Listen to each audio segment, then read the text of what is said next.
Welcome to The Explainer. Today, we're embarking on a journey to really understand one of the most idealistic and, let's be honest, complex personality types, the INFP. This right here, this single question, it's the engine that drives everything for an INFP. It puts them on this lifelong quest for truth and purpose. You'll find that pretty much every experience, every piece of information, gets filtered through this very specific lens. Okay, so let's dive into what this really means by getting to the core of the INFP identity. You've probably heard them called the idealist or the mediator, and for very good reason. So what does all that technical jargon actually mean? Well, think of it this way. You live from the inside out. Your number one function, introverted feeling, means you have this deep internal compass of personal values. Then you use your second function, extroverted intuition, to look out at the world and see all these amazing possibilities. But you're always checking them against that inner compass. And this is the really crucial point. For an INFP, life isn't just about, well, living. It's a mission. It's this constant drive to find what it all means, to help people, and ultimately, to leave the world just a little bit better than they found it. You know, every hero on a quest has their special gifts, right? Well, for the INFP, these are your innate strengths, your superpowers, if you will, that guide you on your journey and make you such a powerful force for good. All of these traits come together to create this incredible capacity for caring and a real, genuine interest in understanding people. This is exactly what makes you such a valued friend and confidant. It's why people feel like they can naturally trust you with their deepest thoughts. And this shows just how adaptable you are. You're often easygoing, you're flexible, but, and this is a big but, while you're usually laid back, you've also got this passionate, unshakable core that comes roaring out whenever one of your core values is threatened. But let's be real. Every quest has its challenges.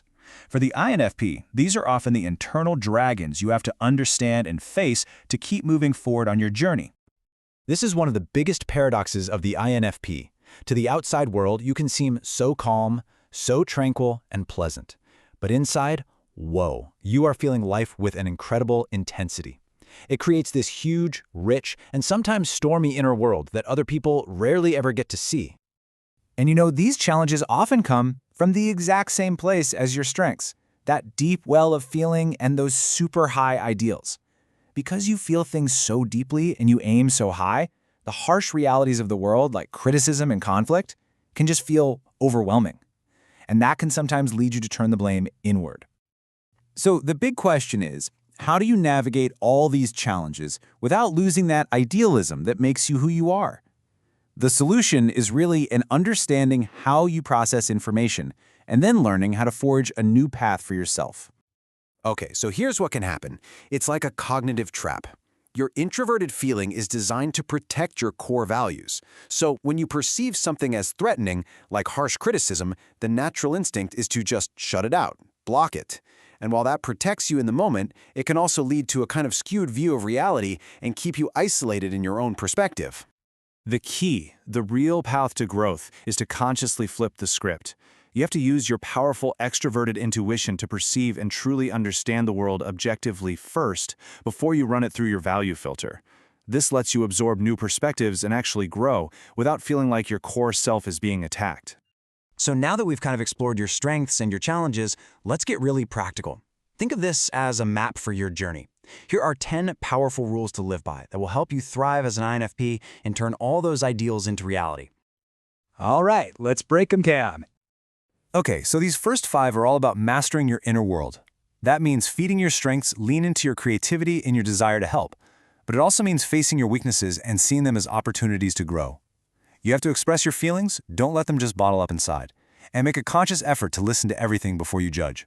And number 5, learning to smile at criticism, it's a game changer. It's not an attack, it's a chance to grow. And these final 5 rules, they're all about mastering your outer world. This is about being aware that other people see the world differently, and that's okay. It's about being accountable for yourself because you're the one who has the most control over your own life. Be gentle in your expectations of others and try to assume the best. A positive attitude really can create positive situations.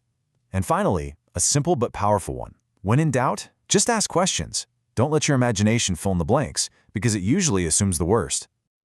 Ultimately, The whole quest for an INFP is about taking that powerful, beautiful inner idealism and turning it into real, meaningful action in the outside world. And so, with this map in hand, the journey continues, leaving you with one fundamental question to guide your way.